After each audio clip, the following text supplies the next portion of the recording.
बिस्मिल्लाहिर्रहमानिर्रहीम अस्सलाम वालेकुम। आज की वीडियो में हम बात करेंगे जी कि सिंगल एंट्री और मल्टीपल एंट्री वीज़ा, ये दोनों वीज़ा किस किस्म के होते हैं, इनमें क्या फ़र्क होता है और आपको कौन सा वीज़ा अप्लाई करना चाहिए और कौन सा वीज़ा अप्लाई नहीं करना चाहिए। तो आपसे रिक्वेस्ट है कि जी अभी तक अगर आपने हमारा चैनल सब्सक्राइब नहीं किया तो उसको सब्सक्राइब कर लें और घंटी के बटन को ज़रूर दबा दीजिएगा। जी बात करते हैं जी टॉपिक की तरफ। जी कुछ ममालिक जो है सिंगल एंट्री देते हैं और कुछ ममालिक जो है आपको डबल एंट्री या मल्टीपल एंट्री वीज़ा ही देते हैं। अगर मैं बात करूं इंग्लिश स्पीकिंग कंट्रीज़ की, जैसे यूएसए, यूके, कनाडा और ऑस्ट्रेलिया, ये ममालिक जो हैं ये आपको डबल एंट्री ही देते हैं, चाहे आप फॉर्म के अंदर सिंगल लिखें या डबल लिखें या कुछ भी ना लिखें, क्योंकि इनके रूल्स के मुताबिक ये आपको जो है मल्टीपल एंट्री ही देते हैं। अगर आप फॉर्म में लिखते भी हैं मल्टीपल एंट्री तो आपको मिलेगा मल्टीपल ही। तो इसलिए आपको जो है बेशक आप फॉर्म में मत लिखें कि मुझे डबल एंट्री का वीज़ा चाहिए। अब आप फर्स्ट टाइम अप्लाई कर रहे हैं ऑस्ट्रेलिया का तो या कनाडा का या यूएसए का, तो आप मेंशन ही ना करें कि आपको मल्टीपल एंट्री चाहिए। बात करते हैं जी यूएसए का जो B1 और B2 वीज़ा, ये बेसिकली ये वीज़ा 5 साल का मल्टीपल एंट्री का लगता है, क्योंकि रूल्स के मुताबिक ये आपको स्टार्ट में ही 5 साल का मिलता है। वो फॉर्म में पूछते हैं कि जी आपने कितने दिन वहाँ रहना है, ये नहीं पूछा जाता कि आपको सिंगल एंट्री वीज़ा चाहिए या मल्टीपल एंट्री चाहिए।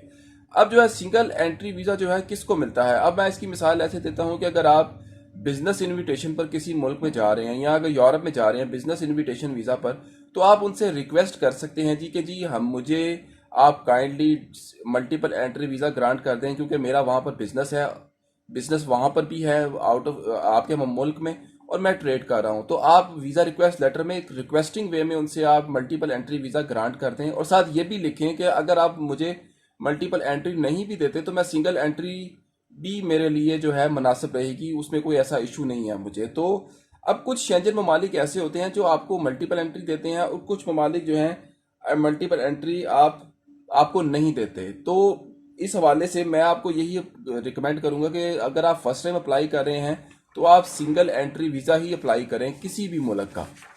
अब शेंजन ममालिक में नेदरलैंड ऐसा मुल्क है जो जी बाज़ औक़ात नहीं अक्सर औक़ात जो है आपको मल्टीपल एंट्री वीज़ा ग्रांट कर देता है। अगर मैं बात करूँ स्पेन की, तो स्पेन कभी सिंगल एंट्री भी ग्रांट कर देता है और कभी डबल एंट्री भी ग्रांट कर देता है। इसी तरह अगर मैं ऑस्ट्रेलिया की बात करूँ तो ऑस्ट्रेलिया जो है आपसे पूछता ज़रूर है कि जी आपको सिंगल एंट्री चाहिए कि मल्टीपल एंट्री वीज़ा चाहिए, चाहे फर्स्ट टाइम हो या सेकंड टाइम हो, लेकिन सिंगल आपको मिलता ऑस्ट्रेलिया का डबल मल्टीपल एंट्री ही वीज़ा है, क्योंकि उनके रूल्स के मुताबिक जो है वो डबल एंट्री ही वीज़ा देते हैं। अब जो मल्टीपल एंट्री जो वीज़ा होता है उसकी भी दो इकसाम होती हैं। एक पहली किस्म ये पहली किस्म जो है उसमें आप अनलिमिटेड ड्यूरेशन ऑफ स्टे आप कर सकते हैं, यानी कि कोई आप पर कैद पाबंदी नहीं। अगर अब मैं बात करूं यूएसए के B1 या B2 वीज़ा की, जो कि आपको 5 साल का ग्रांट किया जाता है, उसमें ये होता है कि जी आप जब फर्स्ट टाइम जाएंगे तो आप 6 महीने से ज़्यादा नहीं रह सकते। तो 6 महीने के अंदर अंदर आपको वापस आना होता है।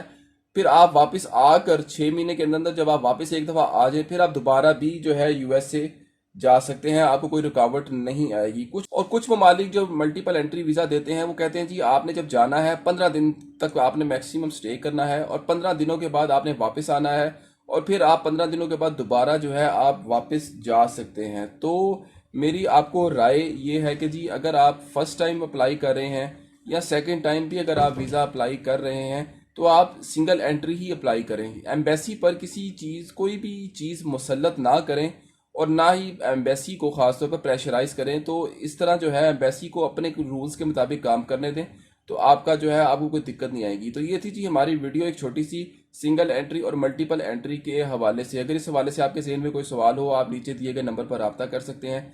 चैनल को लाइक करें, सब्सक्राइब करें। बहुत शुक्रिया। अल्लाह हाफिज़।